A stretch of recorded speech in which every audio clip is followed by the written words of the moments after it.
The snow fell like broken promises outside my kitchen window, each flake another reminder that nothing stays pure for long. I'm Colby Varron, 43 years old, owner of Varron Heating and Cooling, and apparently the biggest fool in Millbrook Township. But I'm getting ahead of myself. Christmas Eve should have been perfect. The house smelled like cinnamon and pine. Twinkling lights cast warm shadows across our modest two-story home, and my wife Mira's sisters had driven in from the city for our annual dinner. Ayla, the younger one with her PR job and designer clothes, always brought energy to our quiet house. Fina, the older sister who worked as a nurse, had this way of making everyone feel cared for. "Colby, you outdid yourself with the ham," Fina said, raising her wine glass. Her auburn hair caught the candlelight, and I noticed how her smile reached her eyes, something I hadn't seen from my wife in months. "Thanks, Fina. Took me 3 attempts to get the glaze right." I glanced at Mira, hoping for some acknowledgement, but she was staring at her phone again. That cursed device had become her third hand lately. Ayla leaned closer to me from across the table. "You're so domestic, Colby. Most men would have ordered takeout." Her laugh was melodic, genuine. "Mira's lucky to have someone who actually tries." Mira looked up sharply. "I'm sitting right here, Ayla." "Of course you are, sweetie." Ayla's tone carried just enough edge to make me wonder if there was tension between the sisters I hadn't noticed before. Our daughter Lila, 16 and perpetually attached to her phone, barely looked up from her screen. "Can I go to Emma's after dinner? Her family's having a party." "It's Christmas Eve," I said. "Family time?" "This is boring," Lila muttered. "Mom, tell him." Mira shrugged. "Let her go, Colby. She's not a child." I felt something twist in my chest. When had I become the only one fighting to keep our family together? "Fine, but be home by midnight." After dinner, while Mira disappeared upstairs with another mysterious phone call, I found myself by the fireplace with her sisters. The wine had loosened everyone's tongues, and the conversation flowed easier than it had all evening. "You know," Fina said, settling into the armchair beside me, "you seem different lately. Tired." Ayla curled up on the couch, her stockinged feet tucked under her. "He's probably working too hard. HVAC business must be crazy in winter." "It keeps me busy," I admitted. "Broken furnaces don't fix themselves." "When's the last time you and Mira went out together?" Fina asked. "Just the two of you?" I had to think about it. Really think. Honestly, I can't remember. Ayla and Fina exchanged a look I couldn't quite interpret. "That's not healthy," Ayla said softly. "Marriage needs attention, like anything else worth keeping." "Tell that to your sister," I said, then immediately regretted it. "Sorry, I shouldn't—" "Don't apologize," Fina interrupted. "We have eyes, Colby. We see how she treats you." Before I could respond, Mira's voice drifted down from upstairs. She was talking to someone, her tone warmer than it had been all evening, warmer than it had been with me in months. "Work call on Christmas Eve?" Ayla asked, raising an eyebrow. "Real estate never sleeps," I said automatically, but even I didn't believe it anymore. Later that night, after her sisters had left and Lila had gone to Emma's party, I tried to salvage something from the evening. Mira was already in bed, scrolling through her phone again. "Good dinner tonight," I said, settling beside her. "Your sisters seem to enjoy themselves." She didn't look up. I reached over, gently touching her shoulder. "Mira?" She pulled away like I'd burned her. "I'm tired, Colby. Long day." "It's Christmas Eve." So? "So maybe we could connect? It's been weeks since. I said I'm tired." Her voice was ice. "Can't you take a hint?" I lay there in the dark after she turned off the light, listening to her breathe, wondering when my wife had become a stranger. Outside, the snow kept falling, and I thought about how Ayla's hand had lingered on my arm when she hugged me goodbye, how Fina had looked at me with something that might have been sympathy. Around 2 a.m, I got up for water and noticed Mira's purse on the kitchen counter. She'd been hanging coats when her sisters left, and I'd offered to help. That's when I'd seen it, just for a second, a phone that wasn't her usual iPhone. A cheap flip phone, the kind people used when they didn't want to be tracked. My hand shook as I opened her purse. The phone was there, tucked behind her wallet. I turned it on, and my world shattered. Messages from someone named T, dozens of them, pictures I won't describe, plans for meetings at the Riverside Motel, words of affection that made my stomach turn because she'd never said them to me. Before we dive deeper into this story, I have one small request. Please subscribe, drop a like, comment, and hit that hype button to boost this channel so more people can discover these incredible Reddit stories. The most recent message was from earlier that evening. "Missing you tonight. Can't wait for tomorrow. Room 12, same time. I stood in my kitchen, holding evidence of my wife's betrayal, and felt something fundamental shift inside me. The man who'd tried to make Christmas perfect, who'd cooked dinner and lit candles and hoped for connection, that man was gone. In his place stood someone colder, someone who'd been pushed too far. I took pictures of every message with my own phone, then carefully put everything back where I'd found it. Mira stirred when I returned to bed, but didn't wake up. "Sweet dreams, sweetheart," I whispered into the darkness. Tomorrow, I decided, would be very different. Boxing had always been my therapy. The rhythmic pounding of gloves against heavy bags, the burn in my shoulders, the way everything else faded when I focused on technique.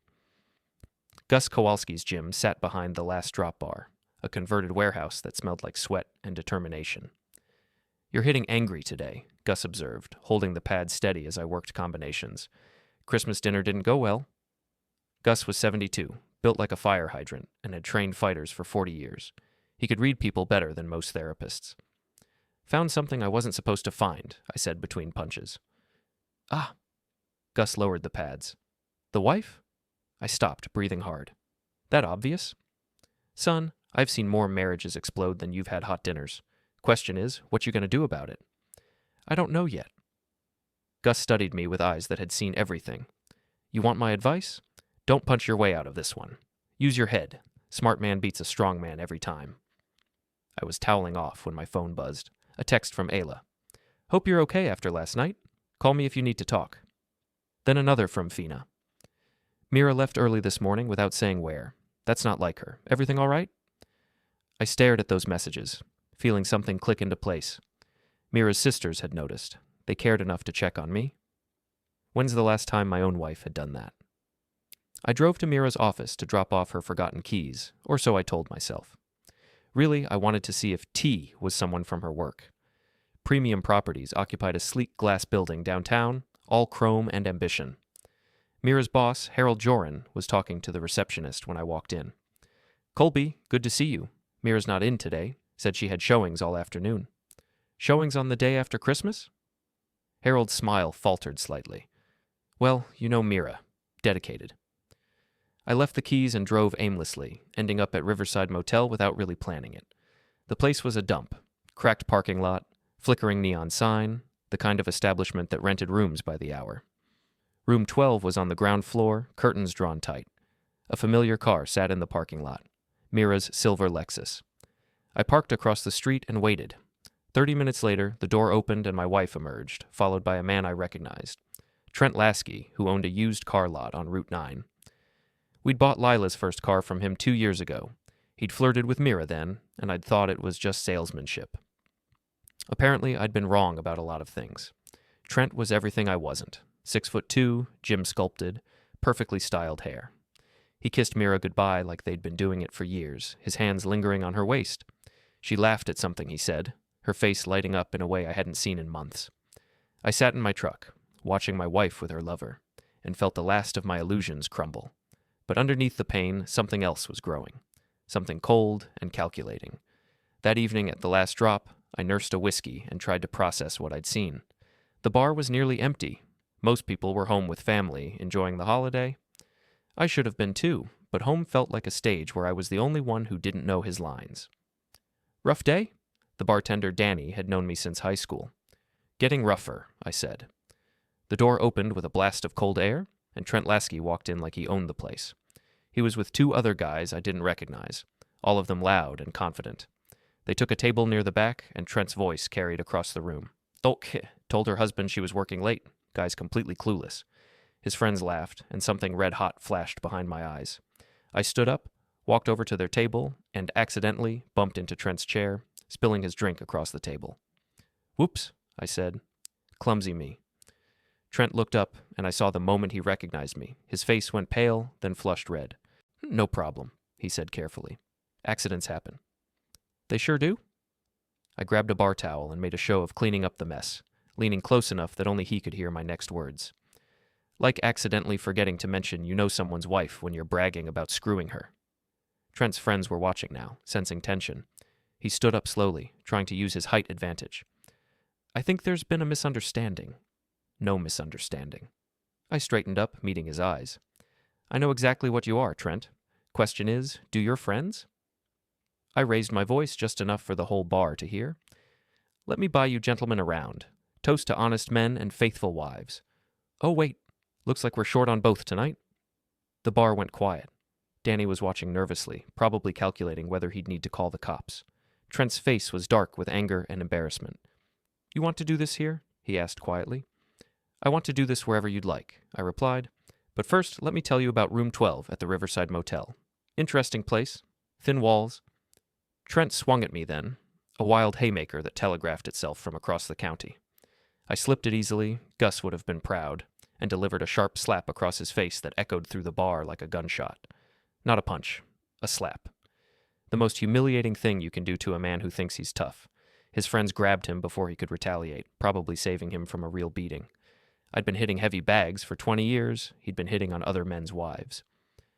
Next time you want to brag about your conquests, I said conversationally, make sure the husband isn't listening.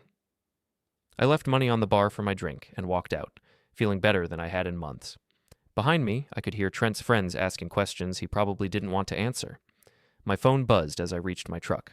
A text from Fina. Mira came home upset about something, won't talk to us. What happened? Then Ayla. Whatever's going on, you don't have to handle it alone. I stared at those messages, thinking about what Gus had said. Use your head. Smart man beats a strong man every time. Maybe it was time to get very smart indeed. I drove home through the snowy streets, past houses glowing with Christmas lights, and started planning. Mira wanted to play games? Fine. But she'd picked the wrong opponent. The man she'd married was a pushover who fixed furnaces and hoped for the best. The man driving home tonight was something else entirely, something that might just give her exactly what she deserved. The next morning, Mira was gone before I woke up. She'd left a note on the kitchen counter. Showing houses all day, don't wait up. I crumpled the note and threw it in the trash. We both knew where she'd really be. My phone rang while I was drinking coffee. Fina. Colby? I hope it's okay that I'm calling. Mira seemed really upset last night, and Ayla and I are worried. About Mira. About both of you. She wouldn't tell us what happened, just kept saying you'd embarrassed her somehow. I almost laughed. Is that what she said? Colby, what's going on? And don't tell me it's nothing. We've known you for 8 years. You're not yourself. I made a decision that would change everything. Can you and Ayla meet me for lunch? There's something you need to know about your sister. We met at Rosie's Diner, a place where half the town ate breakfast and the other half gossiped about them. Ayla arrived first, looking concerned and beautiful in a way that made me understand why men wrote poetry. Fina came straight from her shift at the hospital, still in scrubs but somehow managing to look put together. This sounds serious, Ayla said, sliding into the booth across from me. It is. I pulled out my phone and showed them the screenshots I'd taken. I found these on Christmas Eve. The silence stretched long enough for me to finish half my coffee. Fina was the first to speak. Oh, Colby, I'm so sorry. Ayla's face had gone through several emotions. Shock, anger, something that might have been relief. How long has this been going on? Based on the messages? At least 6 months, maybe longer. That witch? Ayla muttered, then caught herself. Sorry, I know she's my sister, but she's been treating you like garbage for months, Fina interrupted. We've seen it. The way she talks to you, ignores you, acts like you're some kind of burden. You noticed? We're not blind, Ayla said. Last night, when you tried to be nice to her, the way she shut you down, we talked about it after we left. What did you say? Fina and Ayla exchanged a look. That you deserved better, Fina said quietly. That if we were married to someone who cooked dinner and lit candles and actually tried to make things special, we'd never take it for granted, Ayla finished. I felt something warm unfurl in my chest. Validation, understanding. After months of being made to feel like I was the problem, here were 2 people who saw the truth. What are you going to do? Fina asked. I don't know yet. Part of me wants to confront her, but what's the point? She'll just lie more. Or blame you somehow, Ayla said bitterly. Mira's good at that. You sound like you speak from experience. Another look between the sisters. Mira's always been difficult, Fina said carefully. Growing up, she had this way of making everything about her. If Ayla got good grades, Mira would find a way to steal the spotlight. If I had a boyfriend, she'd flirt with him just to prove she could. She's selfish, Ayla said bluntly. Always has been. We love her because she's family, but that doesn't mean we're blind to her faults. Why didn't you ever say anything? Because you seemed happy, Fina said, and because it wasn't our place. But watching her treat you like an inconvenience while you bend over backwards to please her, it's been hard to watch. I leaned back in the booth, processing this. So what would you do, if you were me? Ayla's eyes glittered with something dangerous. I'd make sure she faced consequences for once in her life. Ayla, Fina warned. What? I'm tired of watching Mira hurt people and get away with it. Maybe it's time someone held her accountable. What kind of consequences? I asked. Ayla leaned forward. You said this Trent guy owns a car lot. I bet there are things about his business that wouldn't look good in the light of day. Used car dealers aren't exactly known for their ethics. And Mira's reputation means everything to her, Fina added thoughtfully. Her image, her standing in the community. She'd hate for people to know the truth about her. I stared at these two women, my wife's sisters, and realized they were offering to help me destroy her. The thought should have horrified me. Instead, it felt like coming home. You'd really help me? Colby, Fina said gently, you've been part of our family for 8 years. You remember birthdays, you ask about our jobs, you actually listen when we talk. Mira, she calls when she needs something. Besides, Ayla added with a smile that was pure trouble, it might be fun to see her perfect little world crumble for once. We spent the next hour planning. Ayla, with her PR background, knew how to manipulate information and social media. Fina, with her medical training, was methodical and careful about evidence. Together, they were formidable. First, Ayla said, we need more proof. Photos, maybe recordings, something undeniable. I can handle that part, I said.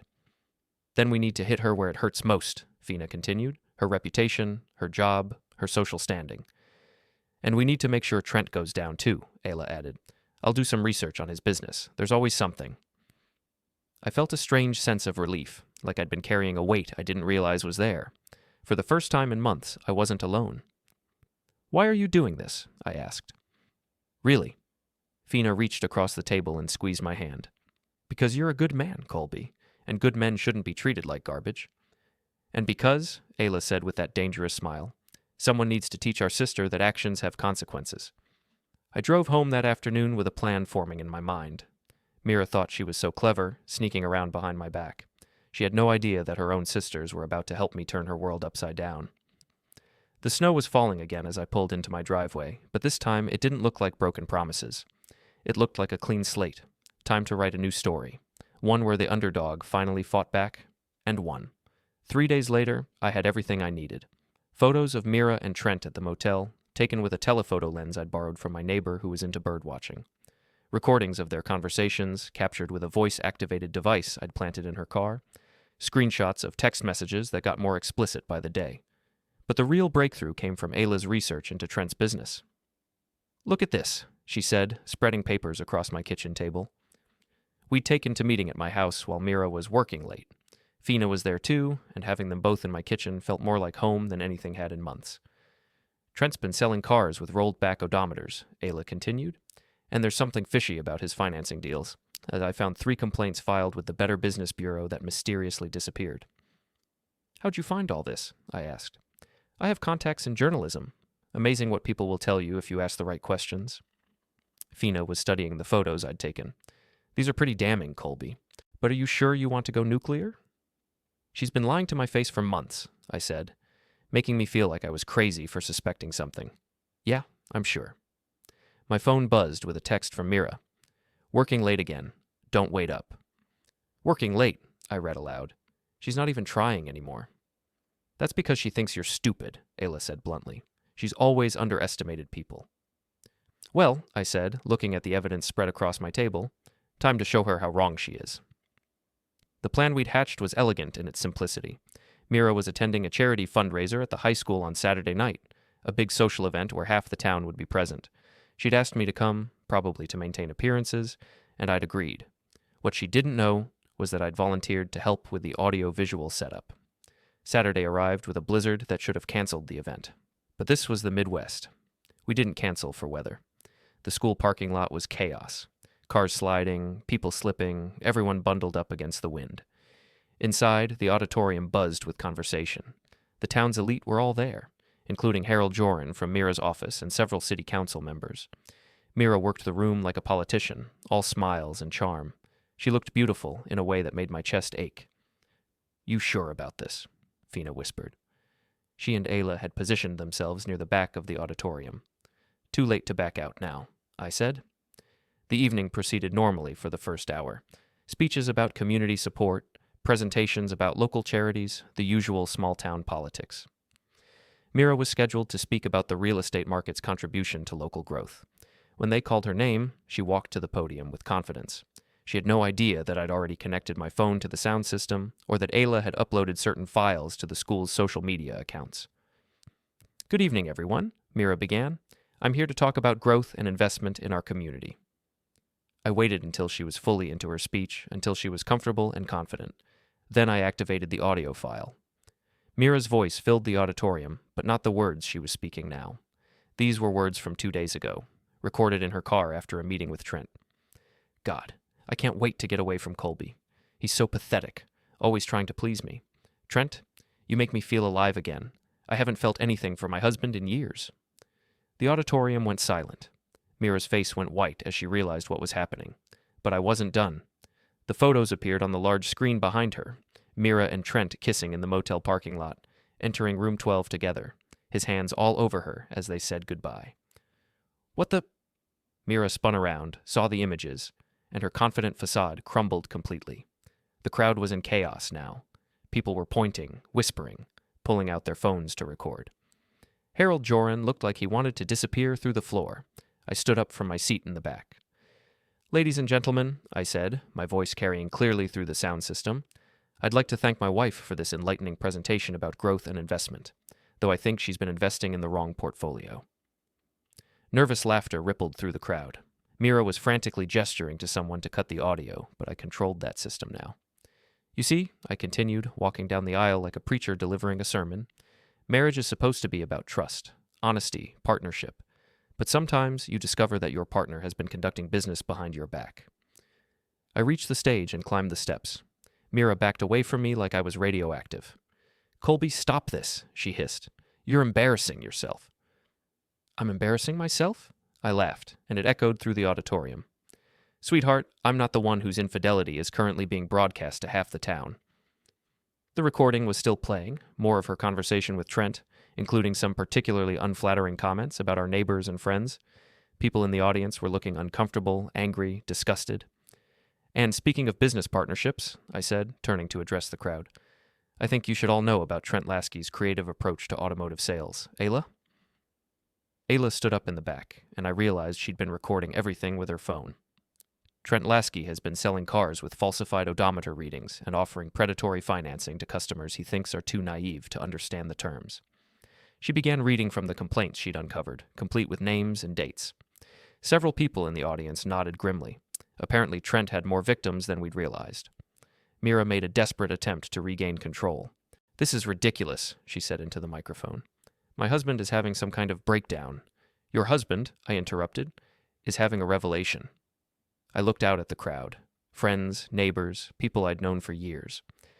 "How many of you have had marriages that hit rough patches? How many have worked through problems, communicated, tried to fix things?" Several hands went up hesitantly. "That's what I tried to do," I said. "For months, I tried to figure out what was wrong, how to make things better.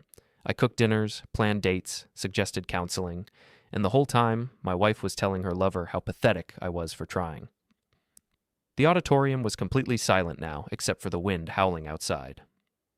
"So, here's what's going to happen," I said, my voice calm and clear. "Mira is going to pack her things and move out of my house. She's going to explain to our daughter why her mother chose to destroy our family for a cheap thrill, and she's going to live with the consequences of her choices." I turned to Mira, who was crying now, whether from shame or anger, I couldn't tell. "You said I'd never be enough for you," I said quietly, just for her. Turns out, I was too much. The crowd erupted as I walked off the stage. Some people were applauding, others were shouting questions.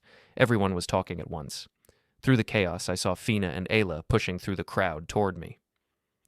"That was incredible," Ayla said, her eyes bright with excitement. "Brutal," Fina added, "but she had it coming." We made it to the parking lot before Mira caught up with us. She was still in her dress, no coat, shivering in the blowing snow. "How could you do this to me?" she screamed. "How could you humiliate me like that?" The same way you humiliated me, I said calmly. The only difference is your humiliation was public. Those are my sisters, she pointed at Ayla and Fina. How could you turn them against me? We turned ourselves, Fina said quietly. You've been treating Colby like garbage for months. Did you think we didn't notice? I thought family meant something to you, Mira said, her voice breaking. It does, Ayla replied. That's why we're standing with the person who actually acts like family. Mira looked between her sisters and me, and I saw the moment she realized she'd lost everything. Not just her marriage, but her support system, her reputation, her carefully constructed life. This isn't over, she said. Yes, I said, getting into my truck. It is. As we drove away, I caught a glimpse of Mira in my rearview mirror, standing alone in the parking lot as the snow fell around her. For a moment, I almost felt sorry for her. Almost. The aftermath was swift and merciless.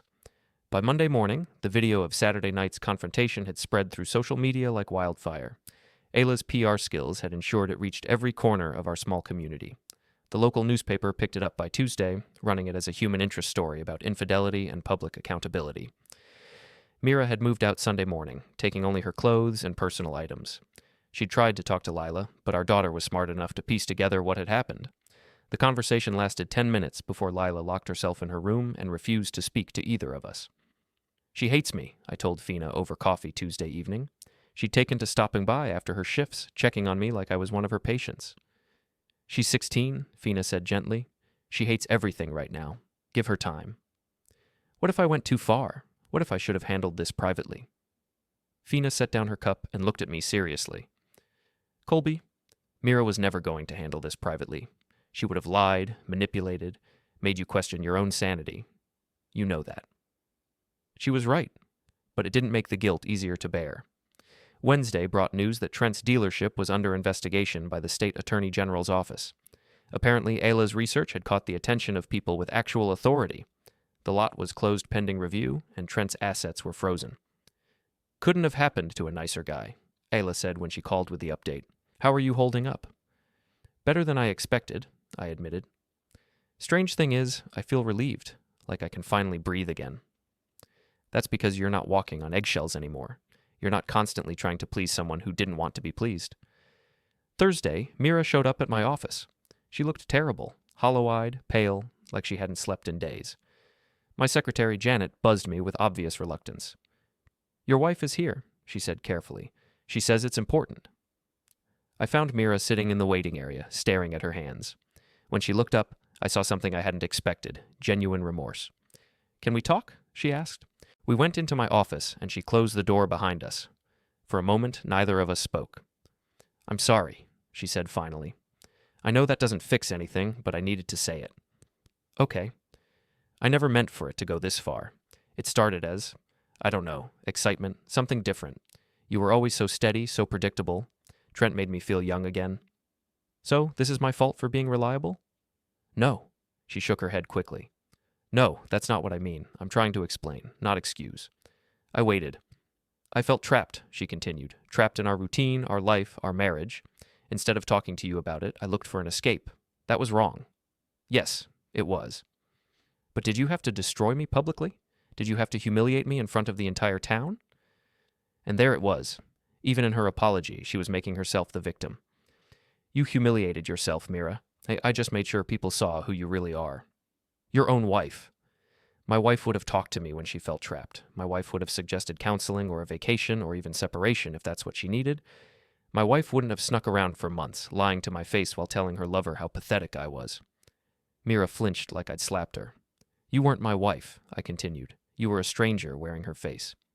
So what now? She asked. Where do we go from here? We don't go anywhere. You go wherever you want. I'm staying right here. What about Lila? What about her? She's old enough to choose where she wants to live, old enough to understand why her parents' marriage ended. She needs both of us. She needs parents she can respect. Right now, I'm not sure she can respect either of us. Mira was quiet for a long moment. Your sisters-in-law really helped you plan this, didn't they? They helped me see clearly, something I should have done months ago. They always resented me. They loved you, but they loved me too, and they got tired of watching you treat me like an inconvenience. She stood up, smoothing her skirt with shaking hands. I'll have my lawyer contact yours about the divorce. Already done. You'll be hearing from him soon." She paused at the door. "For what it's worth, Colby, you're a good man. I forgot that somewhere along the way, but it's true." "I know," I said. "That's why I won." After she left, I sat in my office thinking about the man I'd been 6 months ago, how eager to please, desperate for approval, willing to blame himself for his wife's coldness. That man felt like a stranger now. The intercom buzzed. "Colby, there's someone here to see you. Says she's your sister-in-law."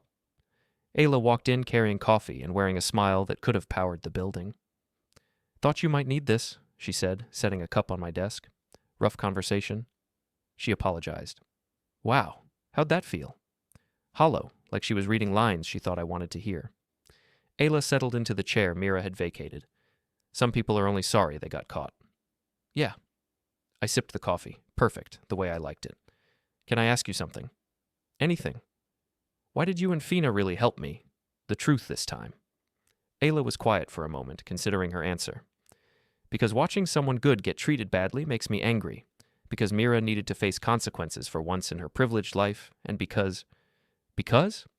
Because you deserved to win for once." I looked at this woman, beautiful, intelligent, fierce, and realized something had shifted between us over the past week. Something that had nothing to do with revenge and everything to do with genuine connection. "What happens now?" I asked. "Now you rebuild? You figure out who you are when you're not trying to please someone who can't be pleased? You become the man you were meant to be? And you?" She smiled, and it was full of possibility. I stick around and see how that turns out. Outside, the snow had stopped falling. For the first time in months, the sky was clear.